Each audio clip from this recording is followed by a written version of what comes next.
श्री हरी जगत पिता दूर करीतो व्यथा, ऐका सत्यनारायणाची।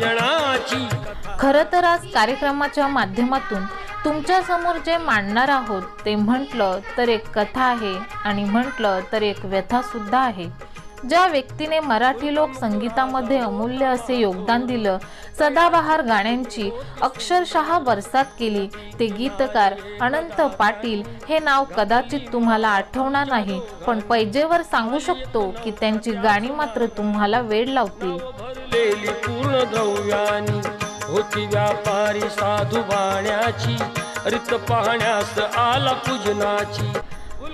ज्या गाण्याशिवाय सत्यनारायणाची पूजा अपूर्ण असते। आचरावे मनो इच्छित फळ मागावे, चरणी श्री हरीच्या लागावे।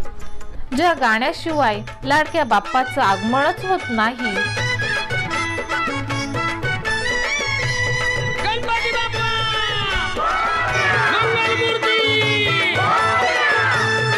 तूच सुख करता तूच दुःख हरता, अवघ्या दिनांच्या नाथा बाप्पा मोरया रे, बाप्पा मोरया रे, चरणी ठेवी। आणि ज्या गाण्याशिवाय विठुरायाच्या वारीची चाहूल लागत नाही। चल ग सखे चल ग सखे पंढरीला, चल ग सखे चल ग सखे पंढरीला, तू ध्यानी जरा ठेव,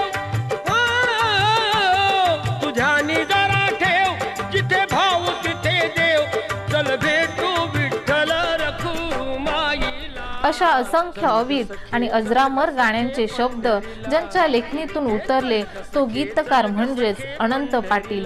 अनंत पाटील आजही ती गाणी कित्येकांच्या ओठावरती असतात, आजही ती गाणी जवळची वाटतात। त्या गाण्यांना शब्दबद्ध करणारा सच्चा कवी मंदिर विठ्ठलाचे सुंदर, देव आहे उभा विटेवर। कागदावर जन्मणारे त्यांचे शब्द सूर आणि तालाला घेऊनच येत होते आणि प्रत्येक कविता गीत बनत होती। अनंत पाटलांचे शब्द आणि प्रल्हाद शिंदे यांचे सूर हे समीकरण एवढं अफाट जमून गेलं की आजही या गाण्याशिवाय सत्यनारायणाची पूजा सफल आणि संपन्न झाल्यासारखी वाटत नाही। सुंदर नदी किनारी एकदा त्यांनी घातली महापूजा दोघांनी। आज ते ह्यात नसले तरी देखील त्यांचे शब्द मात्र आपल्या सोबत आहेत, ते शब्द जपूया। सत्वर जैसे ज्याचे कर्म तैसे फळ देतो रे ईश्वर। एका कवीला त्याचा सन्मान मृत्यूनंतर का असेना पण तो देऊया। अनंत पाटील हे नाव मराठी संगीत विश्वात, साहित्य विश्वात अजर अमर करूया।